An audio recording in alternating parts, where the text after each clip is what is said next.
This is the most important speech I have ever made because the stakes are the highest. I'm going to talk about the most urgent reform in Canada and by extension in the world. And that is the banking system that should be based on common sense rather than myth. The most important problem, in my opinion, is global warming. But unless we end the existing private monopoly to create money, governments will have no cash to finance the fast turnover from fossil fuels to clean energy, upon which the future of the planet depends. The present banking and financial system is, in reality, a global fraud. One giant Ponzi scheme. And it is the main contributor to some strange anomalies. A couple of years ago, I read in the newspaper that 88 families own half of all the world's wealth. A year later, I think it was, I read that 80 families owned half of the world's wealth. A few weeks ago, I read that 62 families own half of the world's wealth. Can you imagine anything so incredible? The 62 families who could put their houses in the one street somewhere own half of everything. You know, Tokyo, New York, Kingston, Toronto, Paris, London, Athens, the whole world, half of it, they own. And that is directly a result of the banking system that we have inherited and which has been so entrenched for so long. At the same time, a report in the Globe and Mail just not long ago indicated that the combined world debt had reached an all-time high. There has never been as much debt in the world as there is at this moment. And it's still rising. How high can it go? Well, eventually, of course, it collapses and we have another terrible bust. I know many mainline economists, and not one of them has explained how you can escape from a mountain of debt by borrowing more. Neat trick. Up to my ears in debt, borrow some more and get out of debt. Well, utter nonsense. It's a delusion, if that isn't an oxymoron.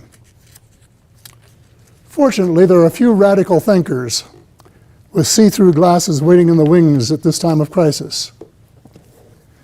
It doesn't matter what you call it, positive money, stimulation money, or growth money, it all adds up to the same thing.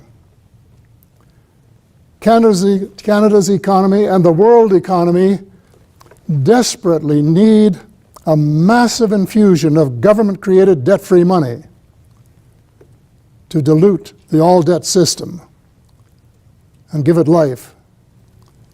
There is no other solution, period. Well, that is not news to me, probably not to most of you. Decades ago, I paid to have the late Mike McCracken's company, Informetrica Limited of Ottawa, do some simulations on what would happen if we introduced a little debt-free money into the system. And when the first simulations were done, it was interesting. His vice president phoned me and said, the results are so good, they're scary. Scary good. And it was those simulations that finally convinced Pierre Trudeau that we were on the right track.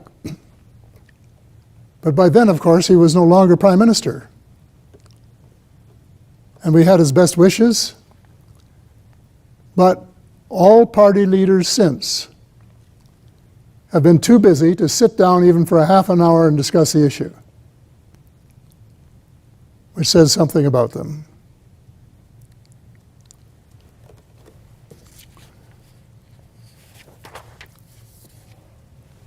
Well, now is the time. So a number of associates, like Jerry and others, have joined forces again to urge the government to forthwith introduce a supplementary budget that will enable them to keep all their promises and more, and make Canada the model upon which a revived world economy can be based. But first, it will be necessary to review some monetary history and the decisions that got us into this present mess. I apologize to those of you who know all of this by heart, but I want to put it on the record again so that we can pass it on to others who have never had time or enough interest to listen. I have an interesting quote here that I would like to read to you. The quote is as follows: "Banking was conceived in iniquity and born in sin. The bankers own the earth. Take it away from them, but leave them the power to create money, and with the flick of a pen, they will create enough money to buy it back again.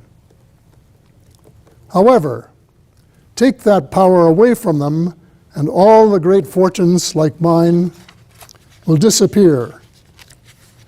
And they ought to disappear, for the world would be a happier and better world to live in. But if you wish to remain the slaves of bankers and pay the cost of your own slavery, let them continue to create money." And that quote was Sir Josiah, later Baron Stamp, a director of the Bank of England from 1928 to 1941. Well, before 1640, it was the custom of wealthy merchants to keep their money in the mint in the Tower of London. And in 1640, Charles I, a very naughty man, I must say, seized it all, confiscated. So the wealthy had to start to look for a new place to keep their gold and silver. And they decided on the goldsmiths of Lombard Street, because the goldsmiths already had strong boxes that were fireproof that they had made to keep their own valuables. So that is where the rich people turned to keep their money. The goldsmiths accepted the deposits, gave them receipts, which became known as goldsmiths' receipts, which are sort of the precursor of banknotes. And it was with the understanding that they would be able to lend this money to their friends if it wasn't being used, if it wasn't being called out. Well, it wasn't long before they found that they could issue more receipts than they had gold in their vaults. Why was that? Because the people didn't all come in at the same time to get their gold. If you're going to buy a fur coat for your wife, you don't go in and get a big bundle of gold and take it off and give it to the furrier. You just take the receipts. So much easier and faster. But what the goldsmiths did was a scam, issuing receipts against gold they didn't have. It was illegal. But it wasn't long before it was legitimized by the Bank of England. King William's crushing war in France left him with a desperate need to build up the navy, and he had no money, and he had no credit.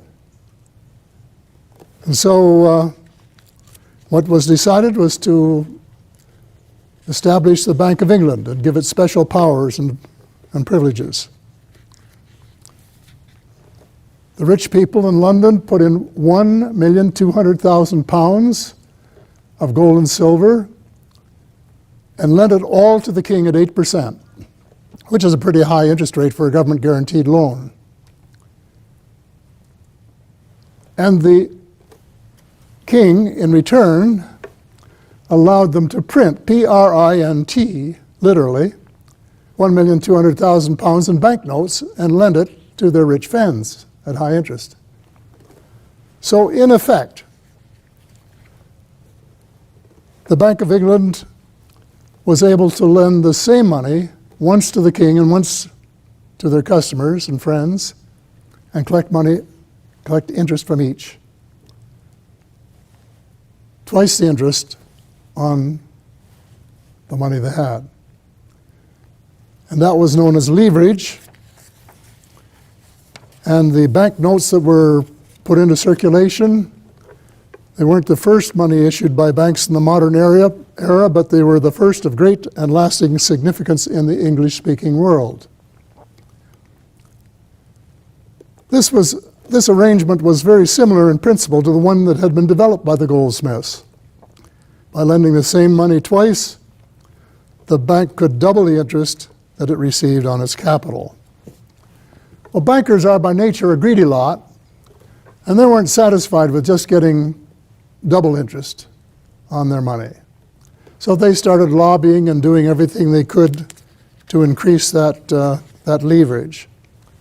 And in the early years of the 20th century, federally chartered banks in the United States had to have reserves of 25% in gold in their vaults.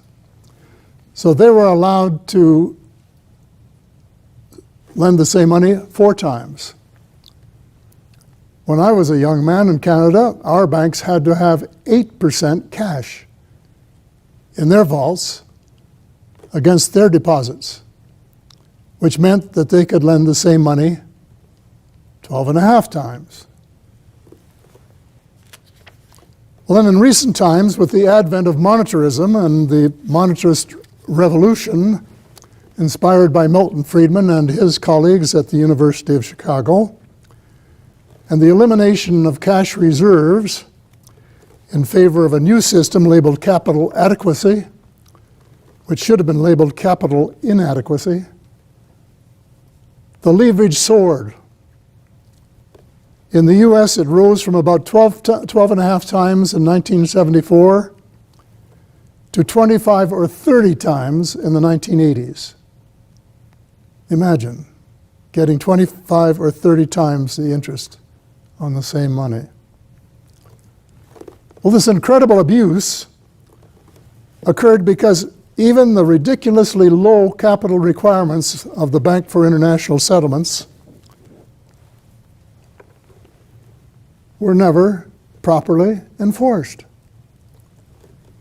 Well, following the deliberately induced crash of 2007,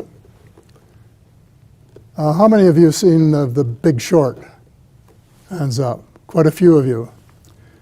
Well, if you haven't, see it, because this is the way Wall Street works. But they brought down the system in 2007. And then afterward, the G20, the leaders of the G20, instead of saying the system is broken, we have to fix it, they tried to patch up this leaky and immoral ship on the basis of a leverage of roughly 20-1. The deck is still stacked in favor of the bankers, as 9 years of anemic growth has shown. Before continuing, I would like to say that there are thousands of people working in the banking industry who are just as nice as we are. But they don't really understand the system. I've even talked to bank managers who don't. It's just the top families at the apex of the cartel who are so callous, greedy, and ruthless. Well, our system here at the present time is very simple. I have some coins here in my pocket. I don't know if I can find them or not, but oh yeah, here's some coins. That's legal tender created by the Mint in Ottawa, but it's less than 1% of our money supply. And then in my other pocket, I think I have a couple of bills, a couple left, I'm getting running short. But they're printed by the Bank of Canada, and they're legal tender, but they only represent 2 to 3% of our money supply. All of the rest, about 97% of all existing money, consists of bank deposits. And that is not real money. Banks don't have any real money to lend. No cash. You're lucky if your bank has 1 or 2 cents in its vaults for every dollar you think you have in the bank. What the banks lend you is their credit. And the way it works is grand larceny. The system works this way. If you want $35,000 to buy a new car, you go to your bank and say, I'd like to borrow $35,000. They'll ask you, what collateral have you got? Some stocks or bonds or second mortgage on your cottage, or failing that, co-signer, somebody in the family that has some money. And as soon as they're satisfied with your collateral, they'll ask you to sign a note for $35,000. Demand note plus interest at the prime rate plus, I always say 1 or 2% depending on the color of your eyes, but maybe I'm being a little facetious there. And as soon as you sign that note, they go over to their computer and put in a few taps, and presto, you have $35,000 in your account that you can go out and spend to buy the car. The important thing is that seconds later, that money did not exist.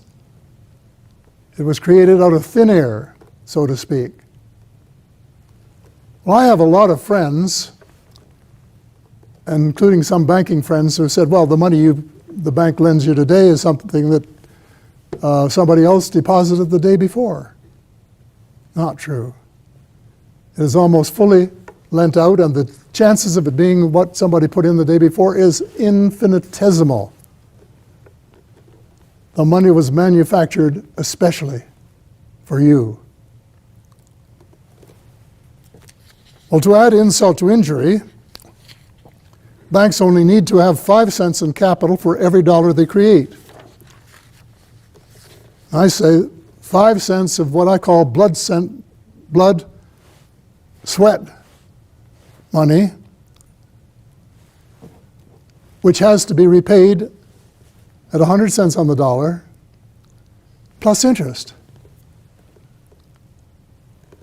Wow. In effect, the richest, most powerful people in the world are buying up assets for 5 cents on the dollar. Well, you can get very rich that way. If you only have to put up 5 cents for the dollar to buy the Empire State Building or the TD Bank Building or whatever, you can get a lot of buildings for a very small amount of money. And that is how they have accumulated this vast, vast wealth that they presently have. So you can understand why reformers are recommending an alternative that is both just and workable, because it has to be both. It is based on our own Canadian history for the period 1939 to 1974. Graham Towers, the first and arguably the best governor of the Bank of Canada, said money was just a book entry. Well, if he were alive today, he'd say it's just a computer entry. That's all it is.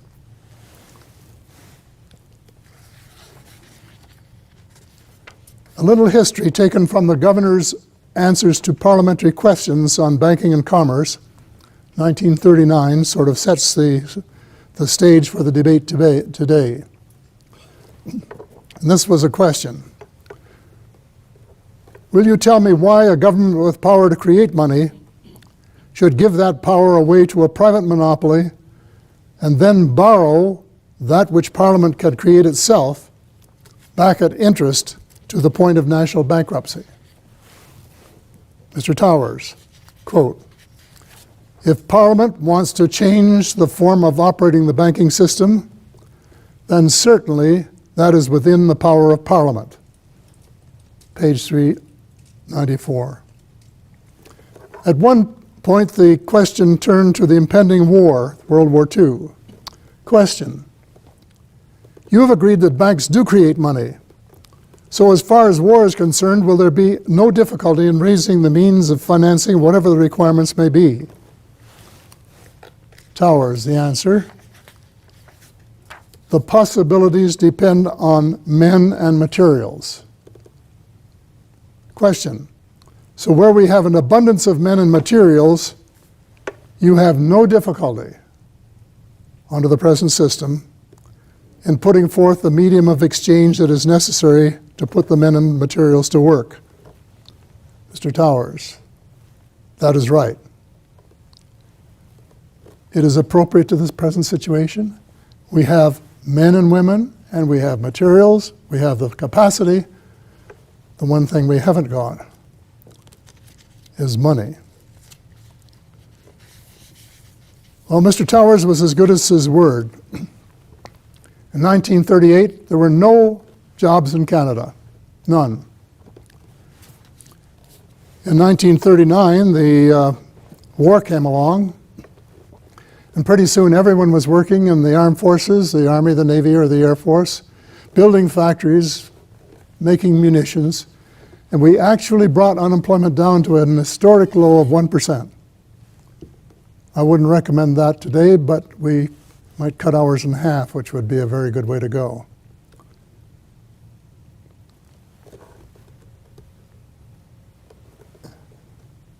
And you might say, where did the government get the money that it used to bring about this miracle? Well, the answer is the government borrowed it from the Bank of Canada, which printed, P-R-I-N-T-E-D, the money. They printed the money. The government gave them bonds. The Bank of Canada bought them for cash. Government paid interest on the bonds. The Bank of Canada gave it back because we own the Bank of Canada, so they gave it back as dividends. So it was near zero cost money, only the cost of administration deducted. In effect, it was near zero cost money that produced such wondrous results.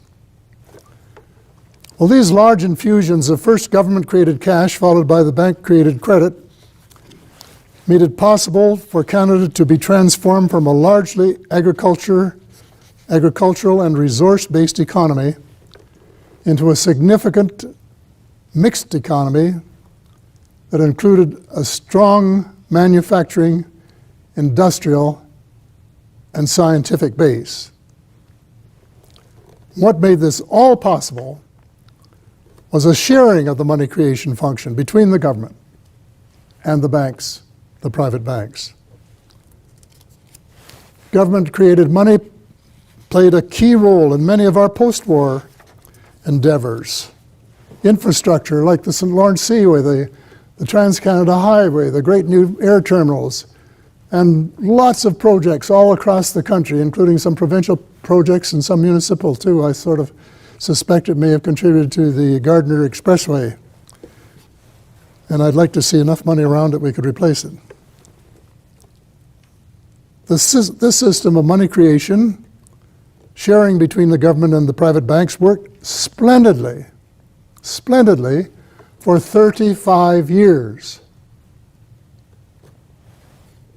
Until 1974, when the Bank of Canada unilaterally change the rules.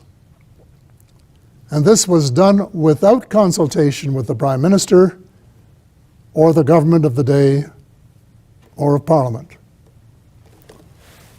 The Governor of the Bank of Canada, Gerald K. Bowie, simply announced in a speech out west that the Bank of Canada was adopting monetarism.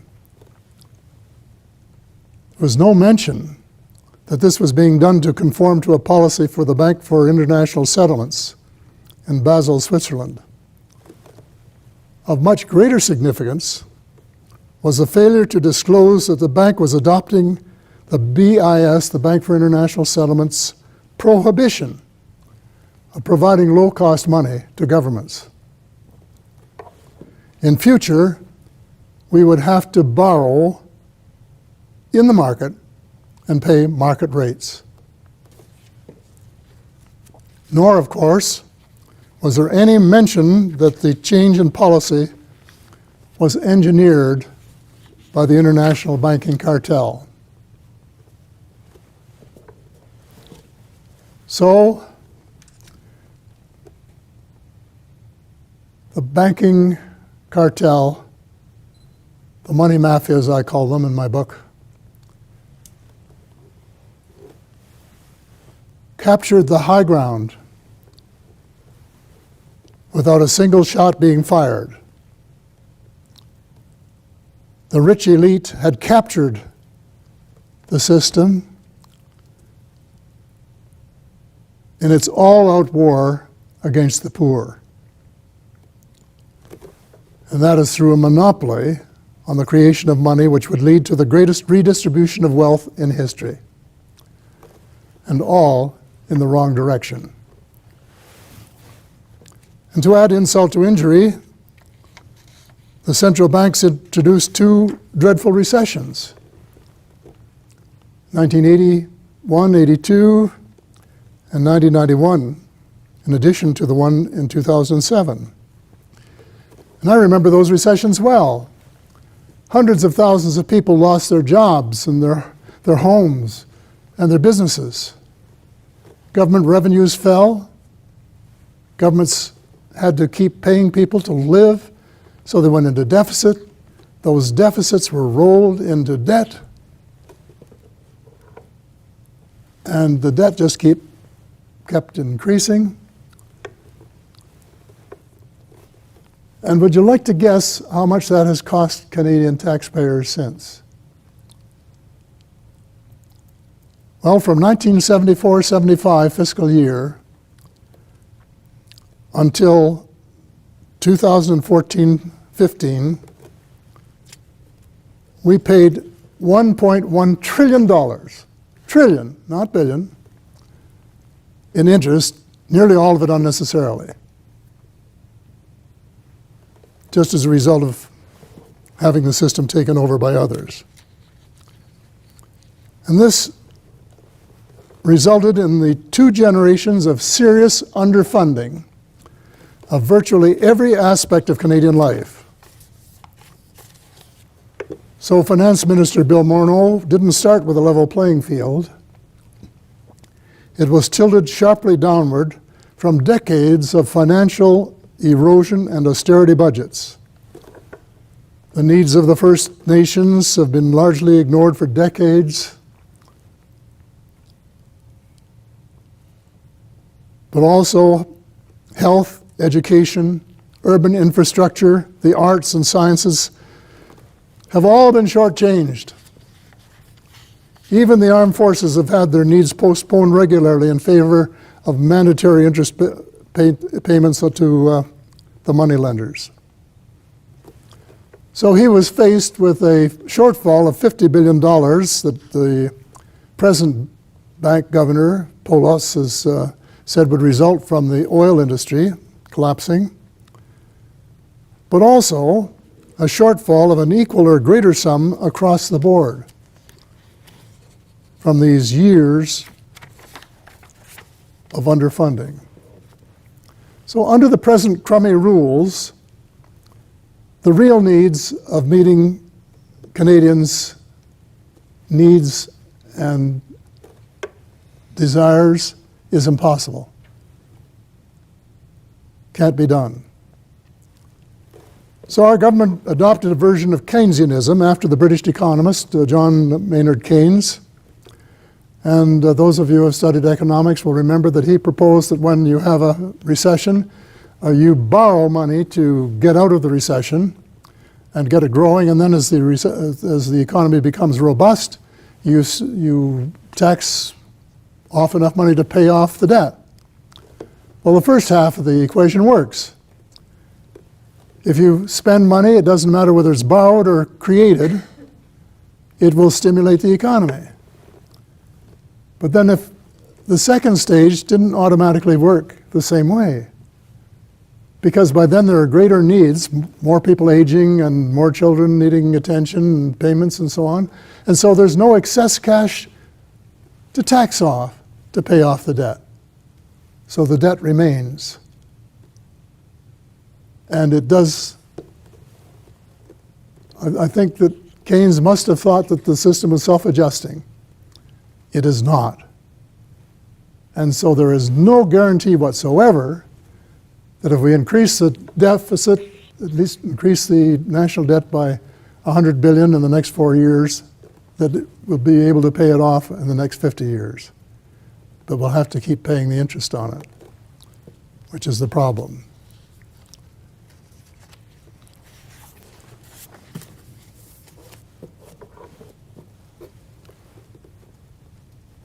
There is no way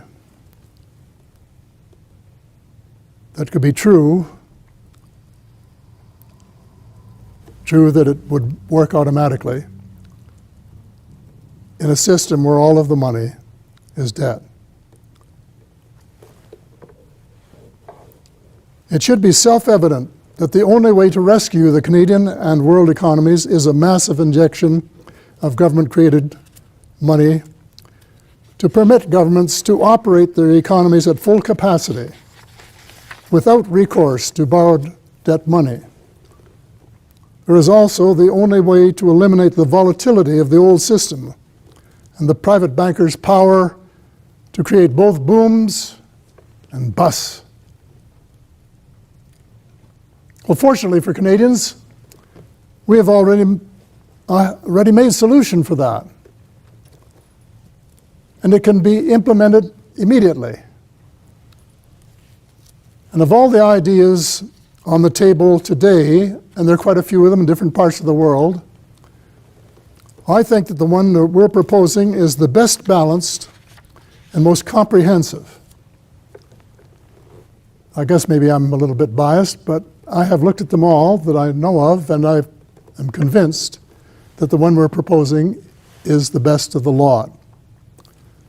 It is also, in principle, a solution that can be subsequently applied on a global basis. It was first presented to Finance Minister James Flaherty on March 21st, 2013, by 20 very concerned Canadians. You have two of them here with you tonight, Jerry Ackerman and myself. It's called A Social Contract Between the Government and People of Canada. And the preamble reads as follows. In view of the fact that our present banking and financial system is unstable, unsustainable, and basically immoral, we, the undersigned, on behalf of all Canadians, demand that the federal government use its constitutional power over all matters pertaining to money and banking by forthwith taking the following actions to benefit all Canadians. Number one, the Government of Canada should print 15 non-transferable, non-convertible, non-redeemable, 10 billion nominal value Canada share certificates. Second, simultaneously, the Justice Department should be asked for a legal opinion as to whether the share certificates qualify as collateral under the Bank Act. If not, legislation should be introduced to amend the Act to specify their eligibility. Number 3, the government should then present the share certificates to the Bank of Canada that would forthwith book the certificates as assets against the liability of the money it created. That's the way the system works. The Bank of Canada has to balance its books. So just like other banks, it would use the share certificates as collateral, and that be assets on the one side, and the money that it created for the country and the people would be the liabilities. But this is just a technicality, and that's the reason that we have taken this way of going about it. The federal government should immediately and the certificates would be deposited, and the Bank of Canada would create $150 billion and deposit it in the government's bank accounts. The federal government should immediately transfer $75 billion to the various provinces and territories in amounts proportionate to their population, with the understanding that they would help the municipalities as appropriate. So there would be no need at the present time, for example, to cut back on essential services or to sell valuable assets, such as Hydro One, etc. Amend the Bank Act number 4 to reverse the 1991 amendments that eliminated the requirement for the Canadian chartered banks to maintain cash reserve against their deposits, and provide the Minister of Finance or someone acting on his or her behalf the power to set the level of cash reserves for banks and other deposit-taking institutions up to a maximum of 34%, beginning in fiscal year 2016-17. And provided in that 16-17 the amount is not less than 5% until the new 34% base has been established in 7 years. This will ensure that there will be no inflation resulting from the government-created money. Number 5, repeat the action prescribed in sections 1 and 3 for 6 additional years until the bank cash reserves reach 34%. 6, in each fiscal year following 2022-23, which is at the end of the 7-year period, the amount of government-created money spent into circulation will be 34% of the desired increase in monetary expansion for that year, with the remaining 66% to be the prerogative of the chartered banks. Well, the great advantage of changing the system over 7 years is to allow all levels of government the certainty of a cash flow adequate to complete projects once they have been begun. We have all seen projects that were started, stop, wasting money, redrafting, starting again. And this would allow us to start projects, huge projects, and to carry them right through to completion during the 7-year period. And also to facilitate a smooth transition for the banking industry to its new, stable, and sustainable system. 7, the amount of the government-created money created during the transitional period should exceed prudent budgetary requirements in some cases. In other words, the government would actually have more money than it needed for its current affairs. And so governments at all levels should take advantage of the opportunity to pay off significant amounts of their outstanding debt. It is estimated that the federal government could reduce its net debt by as much as 1/3 during the period of 7 years. And that would provide further relief to hard-pressed taxpayers. Well, just a little background of the reasoning behind some of these things. Transferring 50% of the government-created money to the provinces and territories on a per capita basis with no strings attached, will produce near miraculous results. It will help resolve the centuries-old problem of federal-provincial relations and give the provinces greater freedom to manage their own affairs. Infrastructure projects can be launched without federal approval, except in rare cases where the outlay is so large that federal help would still be required. What a difference that would make. That you wouldn't have to get 3 different governments to agree on everything, taking sometimes months or years to get through the red tape before you can get a shovel in the ground. And it happens all the time. But this would allow governments, including the provincial governments and money that they would turn over to the municipalities, to go ahead and get on with the job, get things done. You've probably read about the proposed squeeze on transfers for health care that is likely to come as a result of the budget. Well, if this money was transferred to the provinces, it would not be a problem any longer. But the greatest advantage is promoting economic growth and job creation.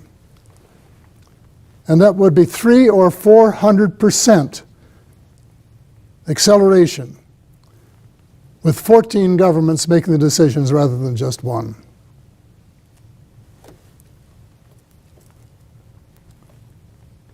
Then on the idea of using share certificates instead of bonds to conform, this is just a technical thing. It would not be any longer expedient to use bonds as we did in World War II, because at that time we had practically no debt. So if the government issued some bonds, I mean, who cared, especially in wartime?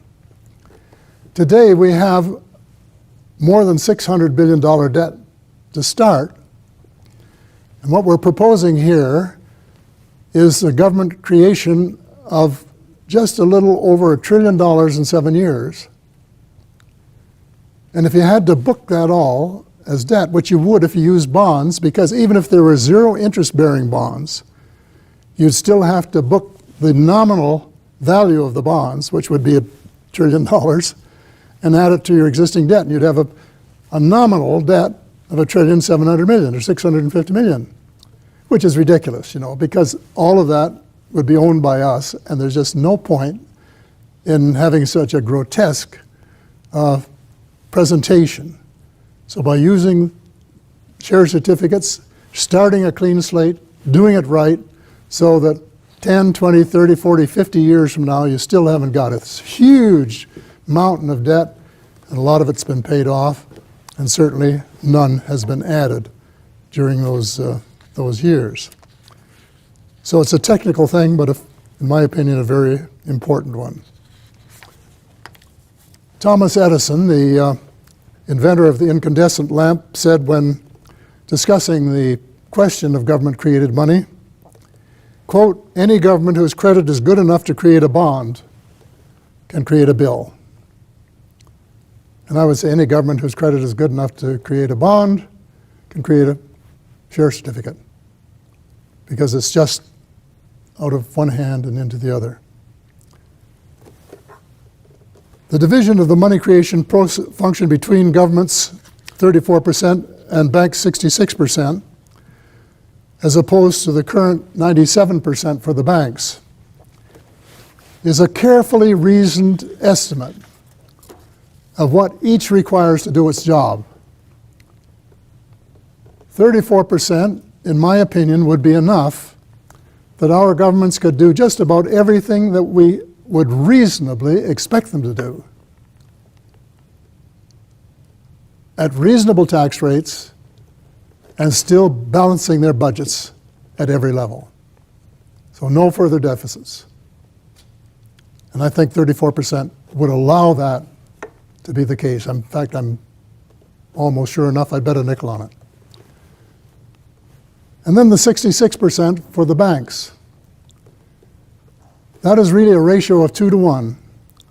So they would be right back where they were when the Bank of England was first chartered. And that would give them enough credit creating room, space, to finance small business, individuals, a little temporary help for larger industries, but not enough for any of the other things they do, like financing hedge funds, huge takeovers, and derivatives that they're playing games with and have turned the whole financial system worldwide into one giant casino. So they would no longer be able to do that. And we wouldn't have to worry about waking up in the morning and seeing that the whole system had come crashing down around us overnight while we slept.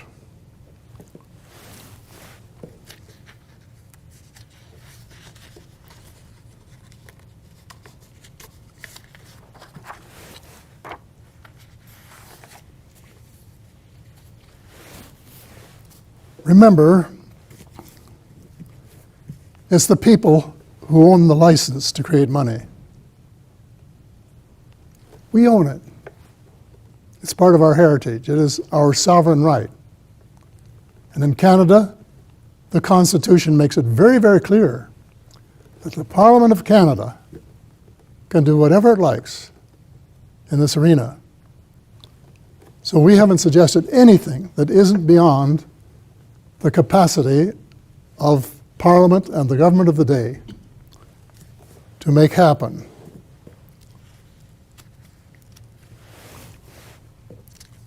Banks are just licensees, and they enjoy a unique privilege of creating what we call money. We should never have allowed them to call bank deposits money, but they pulled that one over the politicians' eyes too.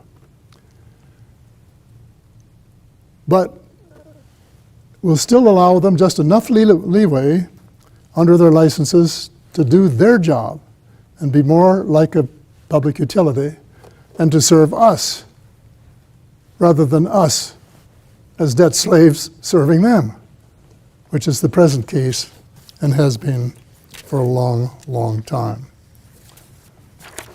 Well, if you ask a politician or a bureaucrat why they don't support government-created money, and they respond, that would be inflationary.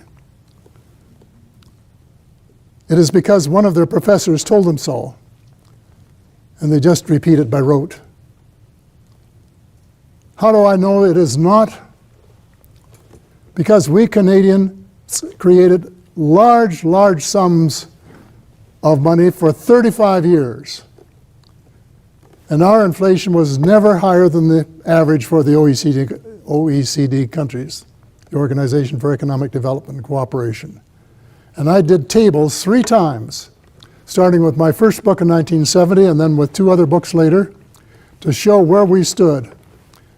And we were okay. No inflation to get excited about. And that's the way it would be again. As anyone in the economics business should know, there's a money equation where prices are equal to M money times the velocity of turnover divided by the output of real goods and services. Came from Dr. Fisher at Yale University in the time of the Great Depression. Well, the M in that is money. It's not government-created money or bank-created money, it's money. And so the proposition is the same. It's how much you create and not who creates it that determines prices.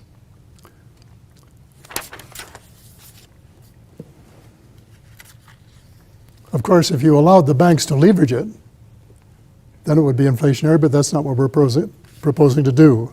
With the cash reserve system, it just would not happen.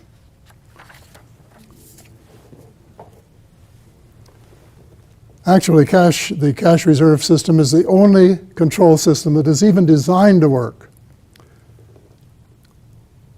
Under the current system, or so-called capital adequacy, the banks are really free to increase their capital, print more money, and create an inflationary bubble as they have on many occasions, and probably could be plotting to do at any time.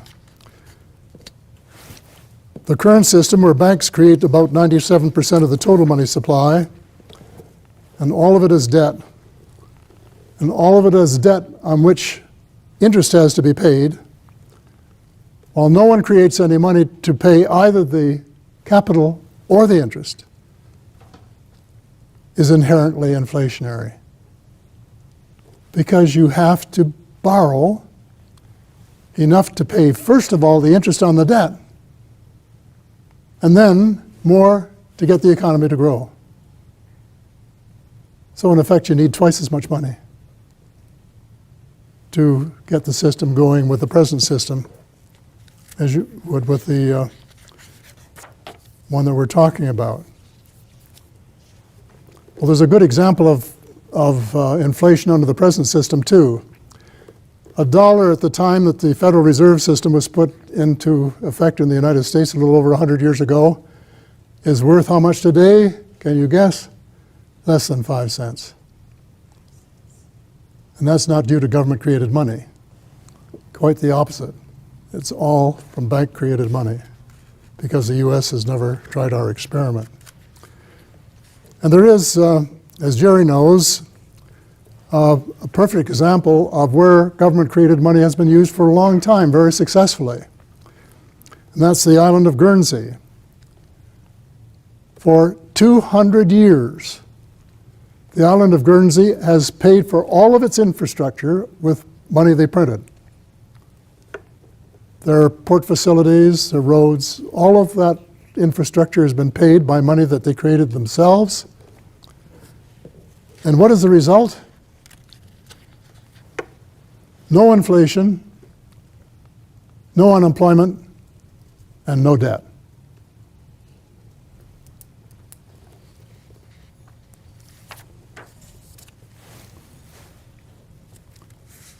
One of the many advantages of the new social contract is the fact that it can be applied universally, and should be. There are special problems in some instances. The Eurozone, for example, those countries gave up their right to create their own money. So they would have to change their treaty so that the governor of the European Central Bank could accept the shares from various member countries in exchange for the euros that would be their share relative to their populations. And the incentive is enormous when such astronomical amounts of cash are required, especially to reduce unemployment to a tolerable level. It has been estimated that it would take 100 billion euros to reduce unemployment by 1 million. At the Davos conference a year ago, they estimated that the unemployment in the world this year, 2016, would be 250 million people.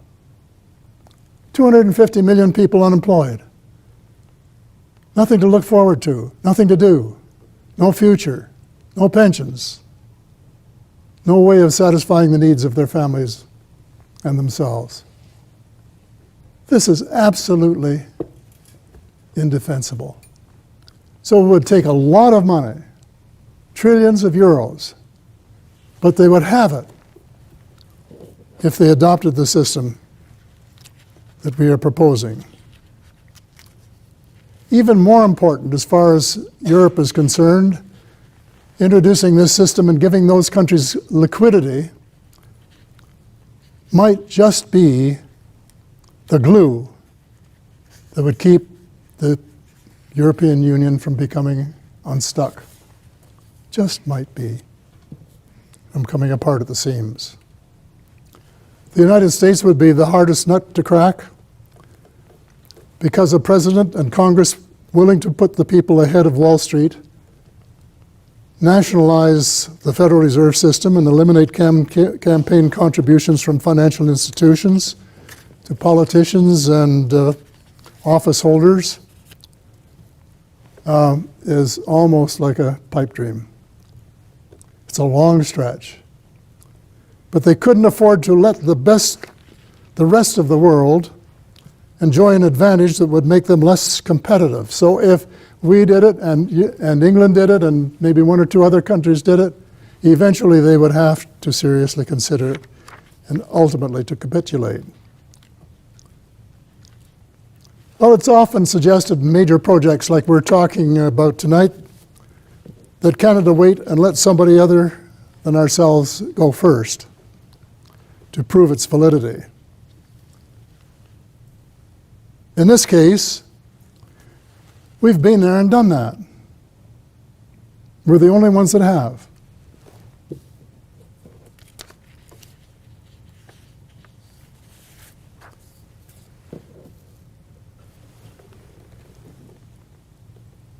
And when we did, it worked and it gave us the best 25, 35 years of the 20th century.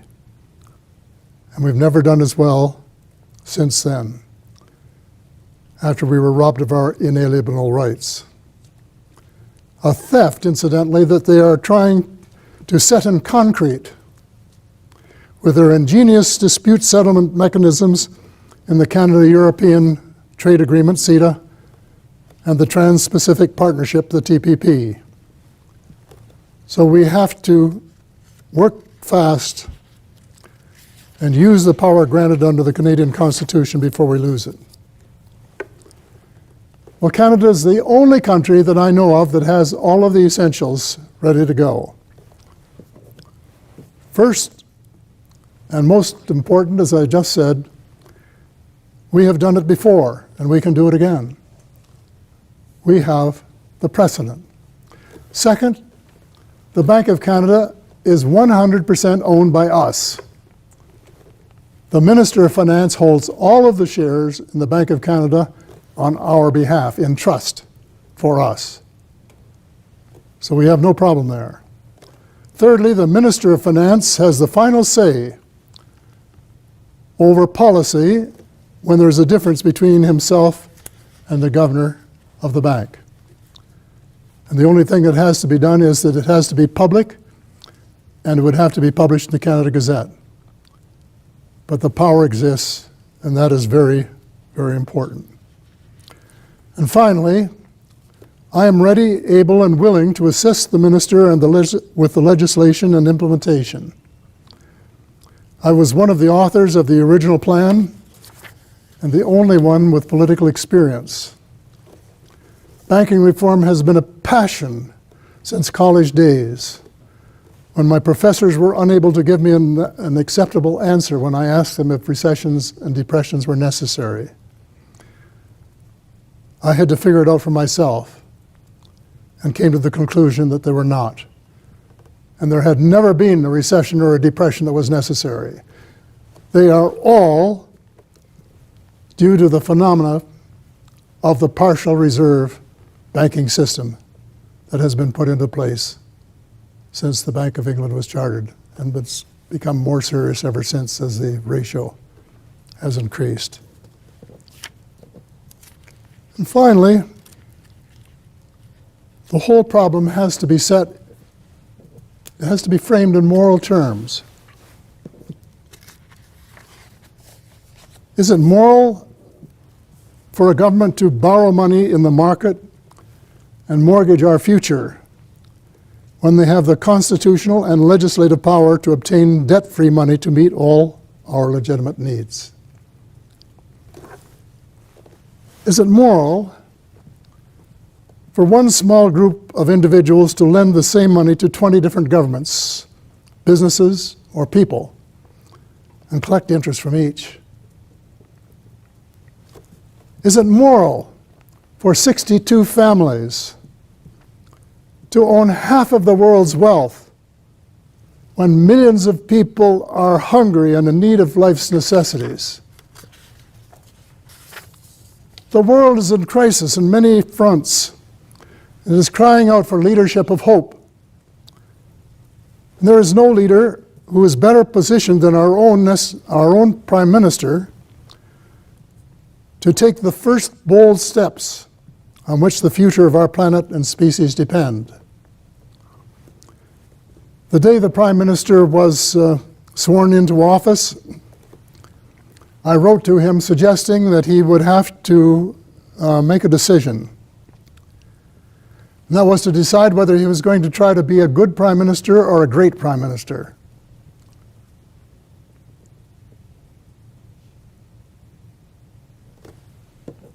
Ranking with the best ever.